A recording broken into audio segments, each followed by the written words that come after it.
Muli na naman pong nagbabalik ang pangalan ng isa sa pinakakilalang pamilyar na judge pagdating po sa mundo ng finance at saka legal battles. Kung pamilyar po kayo sa mga nagdaang taon ng crypto, siguradong kilala po ninyo si US District Judge Annalisa Torres. Sikat na sikat po siya sa kanyang mga desisyon sa kaso ng Ripple, pero ngayong buwan, muli po siyang nasa sentro ng atensyon. Hindi ito tungkol sa digital asset at hindi rin ito tungkol kay XRP. Sa pagkakataong ito, si Judge Torres ay humahawak ng isang napaka-importanteng legal dispute na sumusubok po sa hangganan ng federal oversight at saka state gambling laws. Ang kasong ito ay nakatuon po sa lumalaking industriya ng prediction markets. Para sa mga hindi po pamilyar, ito ang mga platform kung saan ang mga tao ay pwedeng mag-bet o mag-predict sa resulta ng iba't ibang pangyayari. Mula po yan sa sports hanggang sa eleksyon. Kaya sa video na ito ay pag-uusapan po natin ang mga detalye kung bakit ito mahalaga at kung ano ang naging desisyon ni Judge Torres na maaari pong magbago sa mukha ng industriyang ito. At yan, simulan po natin sa ating unang katanungan kung bakit nga ba muling naging sentro itong si Judge Torres sa usaping ito. Alam natin na sa Ripple case, naging matapang po itong si Judge Torres sa kanyang mga desisyon. Pero dito sa kasong kinasasangkutan ng platform na tinatawag na Kalshi, muli po siyang nagpakita ng paninindigan. Ang ulat ay nagmula po sa mga batikang journalist na sumusubaybay sa mga ganitong klaseng legal battles. Sa kasalukuyan ay dinipensahan ng korte ang posisyon ng mga regulator laban sa hinihingi ng Kalshi. Sa aking opinyon, hindi nakakagulat na si Judge Torres ang napunta sa kasong ito. Dahil sa kanyang track record, alam nating hindi po siya natatakot na magpasya sa mga usaping may kinalaman sa jurisdiction. Ang nakikita natin dito ay isa pong classic na labanan kung saan ang technology ay nauuna kaysa sa batas. Minsan ang mga platform gaya po ng Kalshi ay nakakaramdam na sila ay nasa ilalim ng federal rules. Pero pagdating sa mga state officials, iba ang tingin nila. Sa tingin ko, ang pagpili kay Judge Torres ay magbibigay po ng malinaw na direksyon sa mga susunod pang legal na hakbang. Hindi po ito basta-basta kaso. Ito ang magtatakda kung paano po titingnan ng batas ang mga makabagong financial instruments na ito. At ngayon ay ano ang naging desisyon ni Judge Torres sa request ng Kalshi? Ang Kalshi ay humingi po ng tinatawag na preliminary injunction. Sa simpleng salita, gusto nilang pigilan ang New York State Gaming Commission na ipatupad ang kanilang mga state gambling laws habang nakabinbin ang kanilang kaso. Ang argumento po ng Kalshi ay sila ay isang designated contract market na kontrolado ng Commodity Futures Trading Commission o CFTC. Dahil sila ay federally regulated, naniniwala sila na hindi sila dapat saklawin ng mga state laws.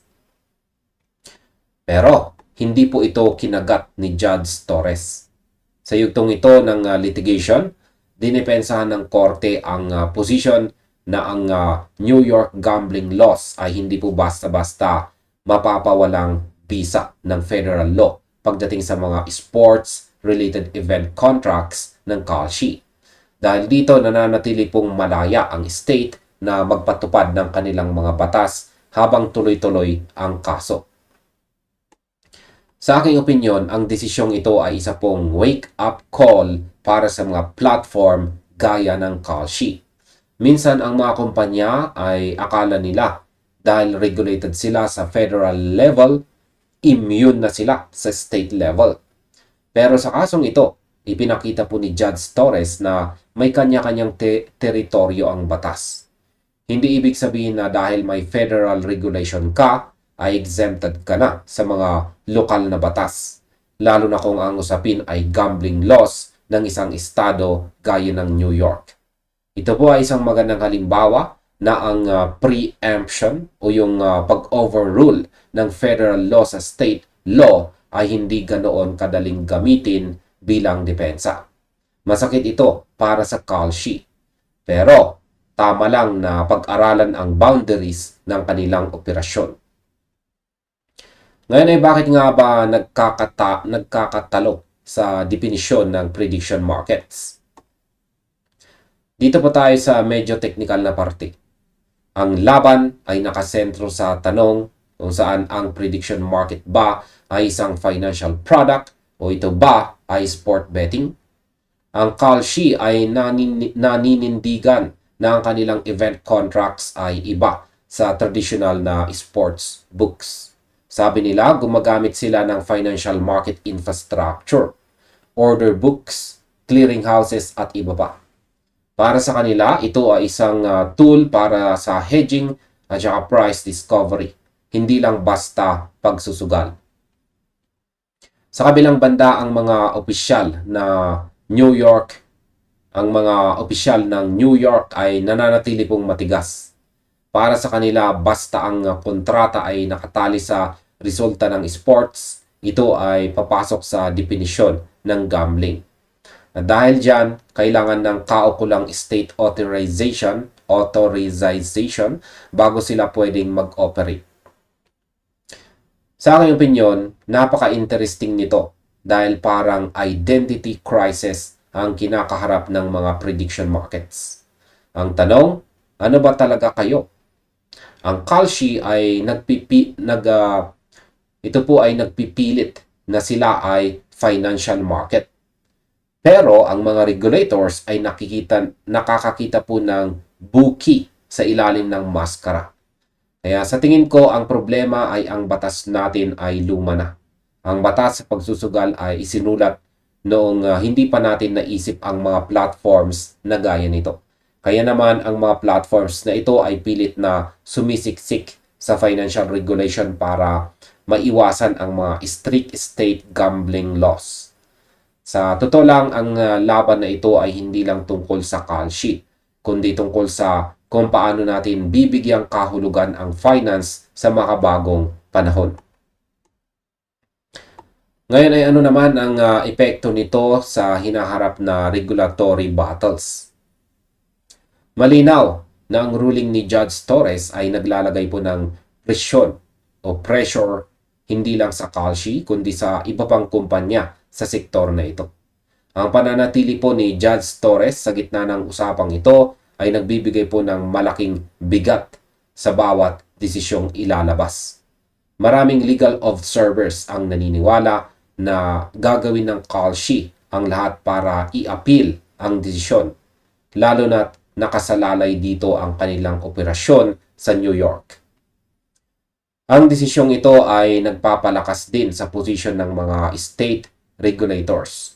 Kung mananalo po ang New York sa motion to dismiss phase, pwedeng maging baseline ito para sa ibang states na gusto ring higpitan ang kanilang hawak sa mga prediction markets. Sa aking opinion, nakikita ko na magiging mahabang proseso ito. Sa tingin ko, hindi titigil ang mga kumpanya sa ganitong sektor dahil masyadong malaki ang potensyal ng prediction markets. Pero kailangan nilang intindihin na ang regulatory battles ay bahagi ng negosyo. Ang ruling na ito ni Judge Torres ay isang checkpoint.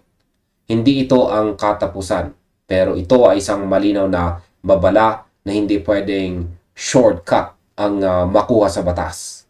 Kung gusto nilang maging legit na financial instrument, kailangan nilang sumunod sa proseso, kahit pa matagal at masalimuot.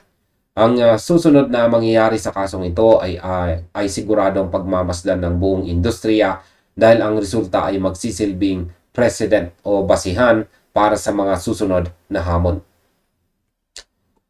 Ngayon ay ano ang dapat nating asahan sa mga susunod na buwan? Sa ngayon, ang kaso ay aabante na po sa motion to dismiss phase. Dito susubukan ng New York na ipabasura ang claims ng Kalshi bago pa man ito umabot sa mas malalim na paglilitis. Habang nagaganap ito, asahan na magkakaroon ng mas mainit na usapan sa pagitan ng mga federal at saka state regulators. Ang debate kung prediction markets ba ay kailangang i-govern ng Federal Commodities Law o state gambling statutes ay magpapatuloy.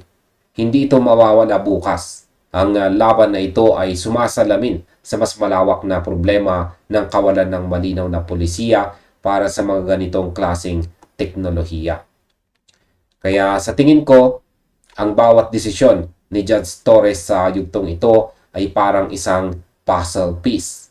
Unti-unti nating mabubuo ang larawan kung ano ba ang magiging itsura ng regulation sa prediction markets.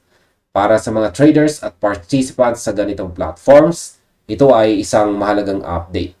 Huwag kayong magpadala sa haka-haka. Ang mahalaga ay ang mga legal filings at ang mga desisyon sa korte. Ang prediction markets ay nandito na.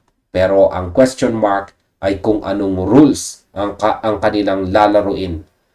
Ang susunod na mga buwan ay magiging critical para sa Kalshi at sa iba pang katulad nilang mga platforms. Kaya sa kabuuan, ang pagbabalik po ni Judge Analisa Torres sa isang malaking legal battle ay patunay na siya ay isa sa mga judge na laging nasa sentro ng mahalagang usapin sa finance at saka regulation. Kahit na malayo ito sa mga nakasanayan nating crypto news, ang prinsipyo sa likod nito ay pareho. Yan ay ang paghahanap ng tamang balanse sa pagitan ng innovation at ng batas. Ang desisyon sa Kalshi case ay nagpapaalala sa atin na ang pag-aakala na ang federal regulation ay get out of jail free card ay isa pong maling paniniwala. Sa gitna ng labanan na ito, ang mga prediction markets ay patuloy na maghahanap ng kanilang lugar. Tayo ay mananatiling nakatutok sa mga susunod na kabanata ng kasong ito dahil ang resulta ay tiyak na magkakaroon ng implikasyon sa kung paano natin tinitignan ang finance, prediction, at regulation sa hinaharap. At hanggang dito na lamang po tayo sa video na ito mga ka-crypto. Maraming salamat sa inyong panonood. Maaaring panoorin na rin po ninyo sunod ang recommended na video natin dito.